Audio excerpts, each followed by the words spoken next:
গভীর, সারতে সময় লাগবে।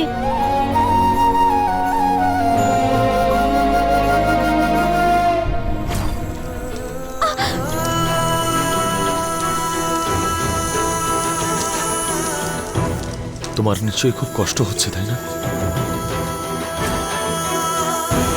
কিছু আঘাত সময়ের সঙ্গেও ঠিক হয় না। ও আমাকে নিচু করার চেষ্টা করেনি আন্টি, ও আপনাকে নিচু করেছে, শুধু ইশারা করেছে আমার দিকে। আপনি তো আমার আর অংশুমানের বিয়ের ব্যাপারটা এগিয়েছেন, আমি আমার ইনসাল্টটা তো সহ্য করে নেব, কিন্তু আপনার অপমান, ভেরি ব্যাড আন্টি, খুব অন্যায় করেছে ও।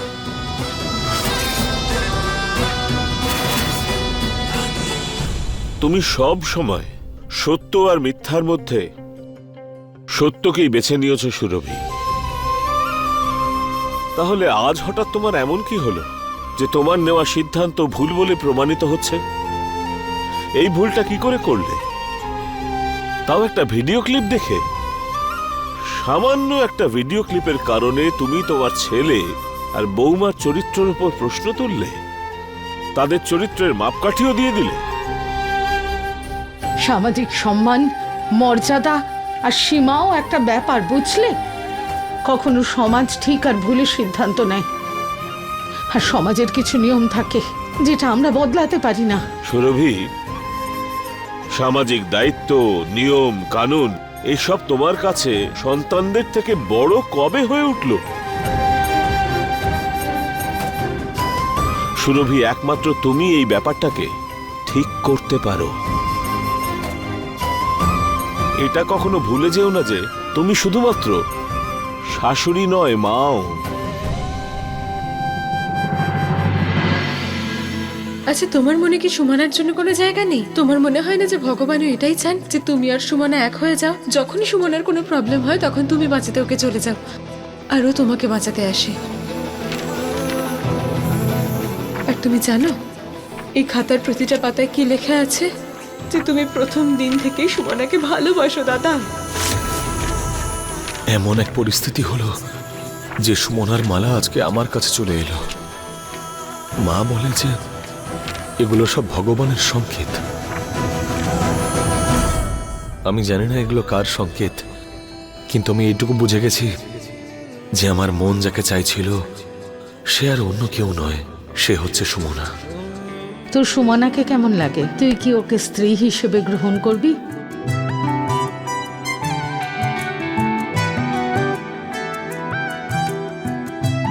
ধরে ফেলেছি।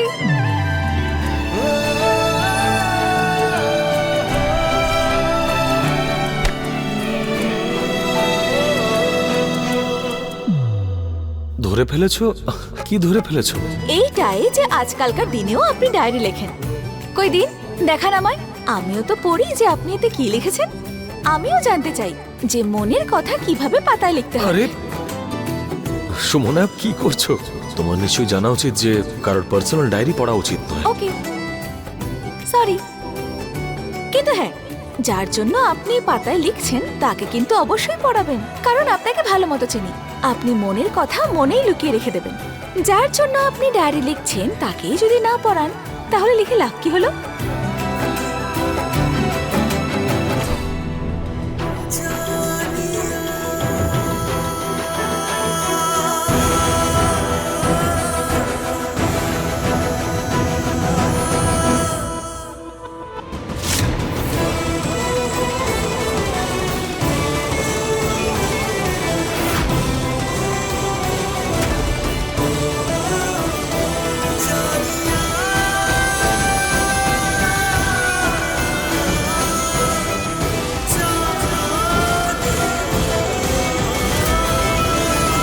অংশুমানদা, আপনি একদম ঠিক বলছিলেন। আপনি কারোর শক্তি হতে পারেন, কারোর দুর্বলতা নয়। আমাদের সঙ্গে কি হচ্ছে? আপনি সঙ্গে থাকলে আমি দুর্বল হয়ে পড়ি, আর আমার জন্য আপনি দুর্বল হয়ে পড়ছেন। আমাদের দুজনেরই জীবনে এগিয়ে যাওয়ার সম্পূর্ণ অধিকার রয়েছে অংশুমানদা। তুমি হয়তো ঠিকই বলেছো সুমনা। আমি তোমার সিদ্ধান্তে সহমত। তোমার সিদ্ধান্ত তোমাকে ইন্ডিপেন্ডেন্ট আর স্ট্রং করে তোলে, আর আমার সঙ্গ তোমাকে দুর্বল করে দেয়। এটা তো আমারও বক্তব্য অংশুমানদা। আমি সঙ্গে থাকলে আপনি দুর্বল হয়ে পড়েন, সেজন্য আমাদের দুজনকে এবার নিজেদের জীবনে এগিয়ে চলা উচিত।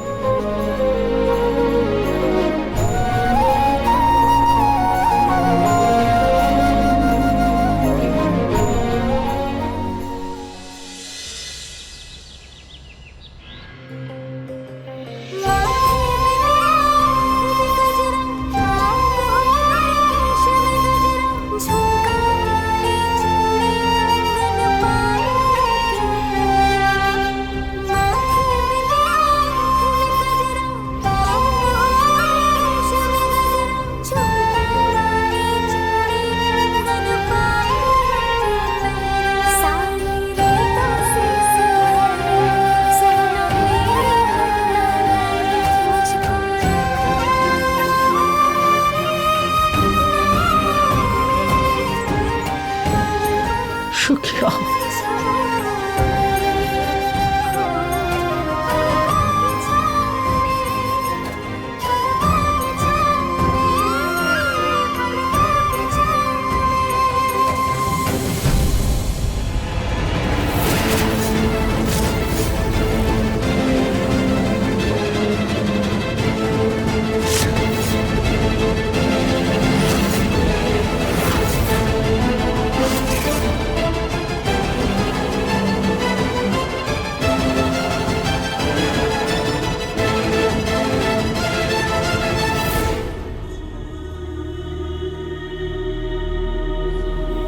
আপনাদের সবার স্মৃতি আমি আমার সঙ্গে করে এখান থেকে নিয়ে যাচ্ছি।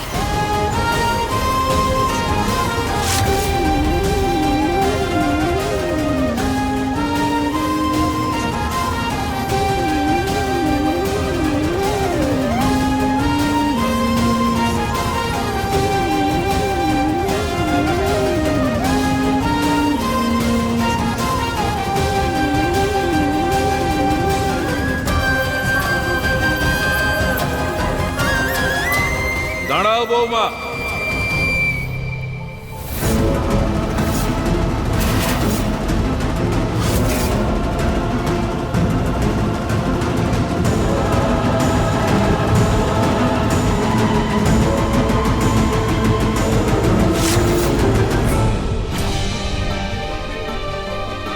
বাবা মশাই, এবার একটু ভাবুন, রায় বাহাদুর বংশের বৌমা অনাথ আশ্রমে থাকতে যাচ্ছে, এতে কি আমাদের বংশমর্যাদা বাড়বে? কিন্তু বাবা, এই কথাটা কে দিতে পারবে যে সুমনা আর অংশুমানকে নিয়ে রায় বাহাদুর পরিবারে নতুন করে কোনো ঝামেলার সৃষ্টি হবে না?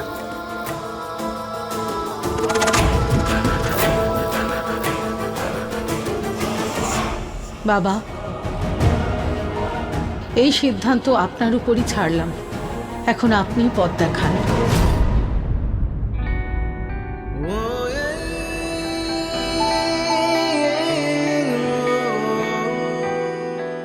সুমনা মা, তুমি রায় বাহাদুর পরিবারের বৌমা, আমাদের নন্দনের স্ত্রী।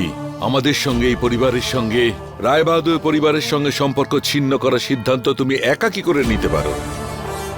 নন্দনের সঙ্গে সম্পর্ক না তুমি ছিন্ন করতে পারো, না আমরা কেউ পারবো। আমাদের দুজনের সম্পর্ক একই সুতো দিয়ে বাঁধা। আমার সঙ্গে, পরিবারের সঙ্গে সম্পর্ক ছিন্ন করার সিদ্ধান্ত তোমার একার কি করে হতে পারে? সুমনা আর অংশুমান এই পরিবারের সঙ্গে জুড়ে ছিলে, জুড়ে আছো, আর জুড়ে থাকবে।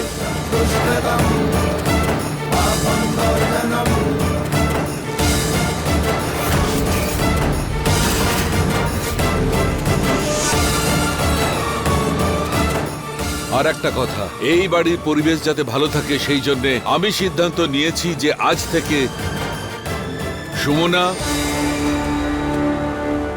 আর অংশুমান একে অপরের সঙ্গে কথা বলবে না।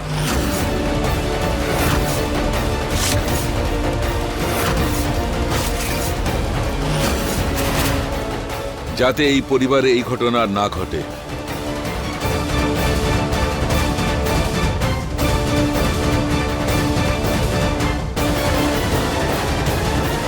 এবার তোমাকে জিজ্ঞেস করছি বাবা, বলো, তুমি এই সিদ্ধান্ত মানছো?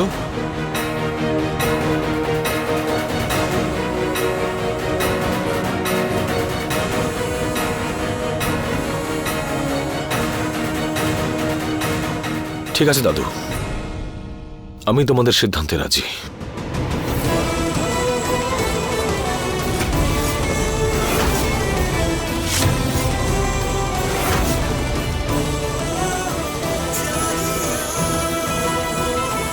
আমি জানি অংশুমানদা, আপনি শুধু আমার জন্য ঠাকুরদারের সিদ্ধান্তে রাজি হয়েছেন, যাতে আমি এখান থেকে কোথাও না যাই।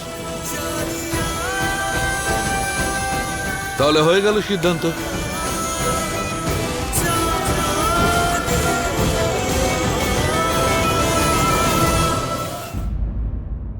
কিন্তু বাবা, মানে ব্যাপারটা এখনো তো মিটলো না। ওই তানিয়া মাও তো অপেক্ষা করেই আছে না? তাই আপনি বড় খোকাকে রাজি করান না, যে বড় খোকা যেন তানিয়া মাকে বিয়ে করে। জেঠিমা, আজ অব্দি আমি আমার পরিবারের কোনো সিদ্ধান্তকে অমান্য করিনি, তাই আজও করব না। তোমরা যখনই বলবে আমি তানিয়াকে বিয়ে করে নেব, কিন্তু আমি তানিয়াকে একটাই কথা জিজ্ঞেস করতে চাই, যে সে কোন অংশুমানকে বিয়ে করতে চায়।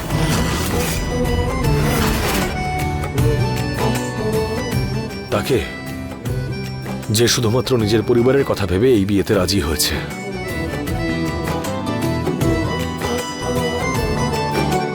নাকি তাকে, যে নিজের পরিবারের কাছে গিয়ে বলবে যে সে তানিয়াকে বিয়ে করতে চায়।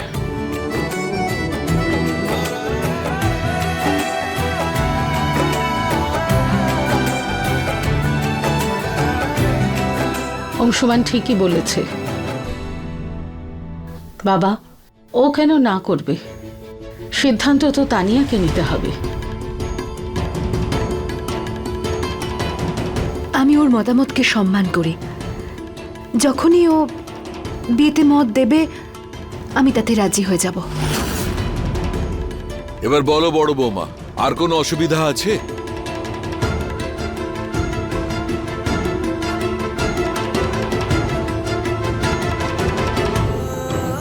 যাক, সুমনার এই বাড়িতে আর কোনো বিপদ হবে না, আর এবার থেকে ওর খেয়াল মাও রাখতে পারবে। আর সুমনার খুশির জন্য আমি সেই সব কিছু করবো যা আমার করার দরকার।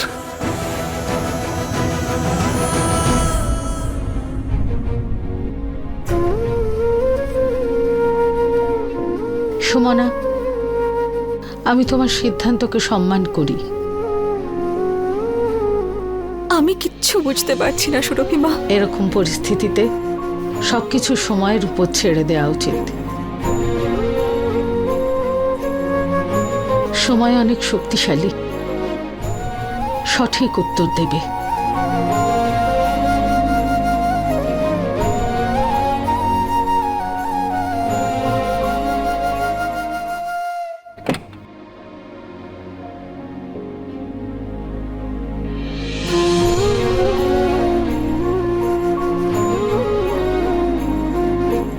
মা, বাবা, ওদের বোর্ডিং স্কুলে ছেড়ে দেওয়ার পর আমি আমার দাদুর সঙ্গে দেখা করতে যেতে চাই। যদি আপনারা অনুমতি দেন তাহলে। হ্যাঁ হ্যাঁ রে মা, নয় কেন, অবশ্যই যাবি।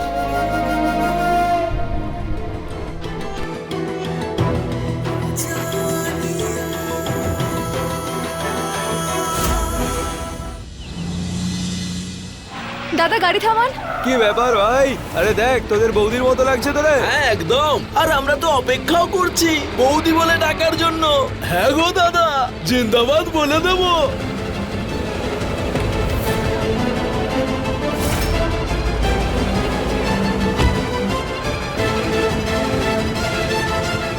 কি অসভ্যতা বইটা? কেন বিরক্ত করছো এই মেয়েটাকে তোমরা? আরে আমরা তো প্রপোজাল দিচ্ছি, লাভ ইউ বলছি। আর এইসব কবে থেকে খারাপ কথা হলো? এভাবে মাঝ রাস্তায় বাইক নিয়ে ওর চারপাশে ঘুরে ওকে বিরক্ত করছো, এটাকে বলছো ভালোবাসা?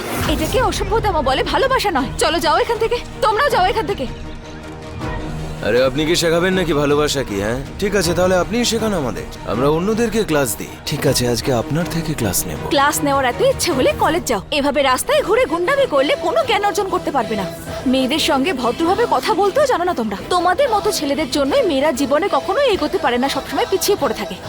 যেগুলো বললাম সেটা সময় সুযোগ পেলে কোনোদিন ভেবে দেখো। আরে বাপ রে, আপনি তো একেবারে মাস্টার হয়ে গেছেন।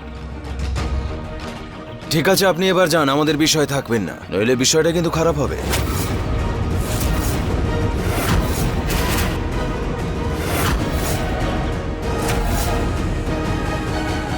আরে শোনো না দাদা, এ তো সেই রায় বাহাদুর পরিবারের বউ গো, যার হাজবেন্ড নন্দন অ্যাক্সিডেন্টে মারা গেছে, সবে সবে বিধবা হয়েছে।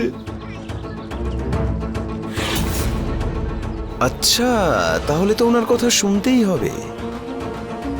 তুমি যাও, আমি তো ম্যাডামের সাথে কথা বলবো। কি ব্যাপার ম্যাডাম, আপনি যে সদ্য বিধবা হয়েছেন, সারা জীবন না হোক কয়েকটা দিন তো বিধবা হওয়াটাকে সম্মান জানাতে পারতেন। বিধবা হয়ে এমন রঙিন পোশাক পরে আপনি তো আমাদেরকে আপনার ক্যারেক্টারটা বলে দিলেন, তারপরেও আপনি আমাদের জীবনটা রঙিন হতে বাধা দিচ্ছেন কেন? ছি, কি নোংরা ভাবনা চিন্তা তোমাদের। তোমাদের এই নোংরা কথা শুনেই আমার ঘেন্না হচ্ছে। পোশাক ক্যারেক্টারকে জাস্টিফাই করে। এই পোশাকে অন্য কোনো মেয়ে পরলে কোনো অসুবিধা নেই, কিন্তু এক বিধবা যেই পড়েছে তার ক্যারেক্টারই বদলে গেল।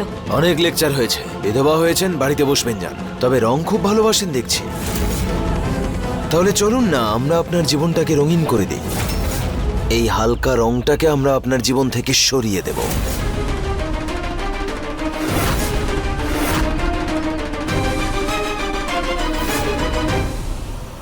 जिंदगी करने लगे 16 सिंगार, लोग कहते हैं उसे बिंदिया सरकार, बिंदिया सरकार, बिंदिया सरकार, बिंदिया सरकार, बिंदिया सरकार, बिंदिया सरकार, बिंदिया सरकार, बिंदिया सरकार, बिंदिया सरकार।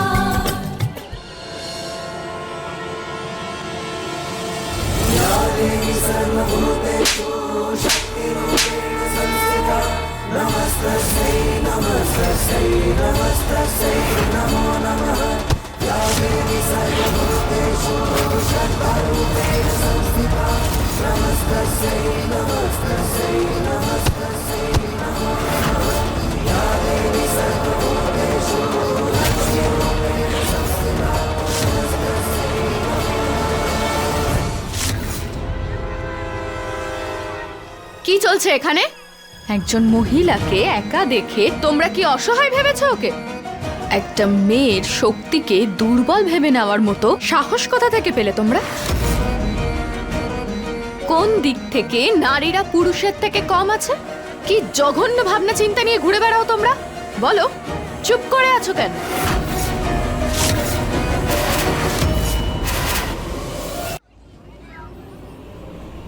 কি বলছিলে তুমি?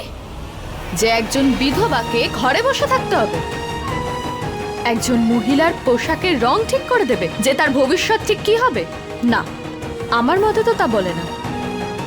আমার মতে একজন মহিলার পোশাক ঠিক করে দেয় না যে তার ভবিষ্যৎ কি হবে। আরে তোমরা পুরুষরা যখন খুশি যে কোনো বয়সে নিজের ইচ্ছে মতো নিজের খুশিতে জীবন শুরু করতে পারো, তাহলে একজন বিধবা কেন নয়? আরে কোন বইতে লেখা আছে যে একজন বিধবা তার নতুন জীবন আবার শুরু করতে পারবে না? তার আবার নিজের মতো করে জীবন শুরু করার অধিকার নেই? আরে এও তো আমাদেরই মতো মানুষ, এরও তার নিজের জীবনে নিজের মতো করে বাঁচার সম্পূর্ণ অধিকার রয়েছে। ও তার নিজের জীবন নতুন করে শুরু করছে, আর নিজের জীবনটা নতুন করে শুরু করা কোনো অপরাধ নয়। বিধবা হওয়ার মানে তার জীবনটা সেখানেই শেষ হয়ে যায় না, বরং সেই মহিলার নতুন জীবনের আরেকটা অধ্যায় শুরু হয়, যেখানে তার নিজের শক্তির জন্য আর নিজের অস্তিত্বের জন্য লড়াই করতে হয়। এখন এখান থেকে চলে যাওয়াই ভালো, ব্যাপারটা পরে দেখে নেব। Security!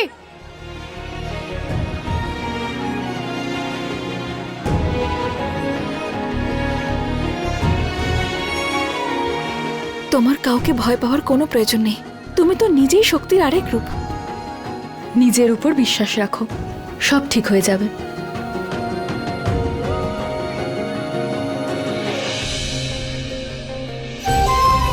Thank you so much Bindiya দিদি। আরে ধন্যবাদ কিসের জন্য? সেকর্টে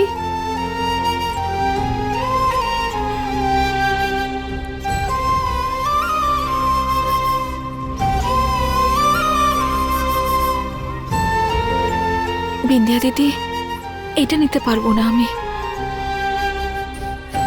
সুমনা, কেউ চলে গেলেই জীবনটা সেখানেই থেমে যায় না। তুমি নিজের জীবনে এগিয়ে যাও। পিছন ঘুরে দেখার নামটা তো জীবন নয়। বিন্দিয়া দিদি, আমি তো আমার জীবনে এগিয়ে যাব বলে সিদ্ধান্ত নিয়ে নিয়েছি, কিন্তু এই রংটা ছায়ার মতো সবসময় আমার সামনে এসে দাঁড়িয়ে পড়ে। এটা ঠিক যে রং আমাদের সবার জীবনে একটা বড় ভূমিকা পালন করে, বিশেষ করে এই সমাজে, যে সমাজে এই ধরনের মানুষজন থাকে। কিন্তু অংশুমা, দেখো তোমার পোশাকের রং বদলে দিয়েছে, আর এই রংটা তোমার উপর খুব সুন্দর লাগছে। এটা রাখো। নিজের খেয়াল রেখো তুমি সুমনা। তুমিও নিজের খেয়াল রেখো দিদি। সমাজে তোমার মতো মহিলাদের খুব প্রয়োজন আছে।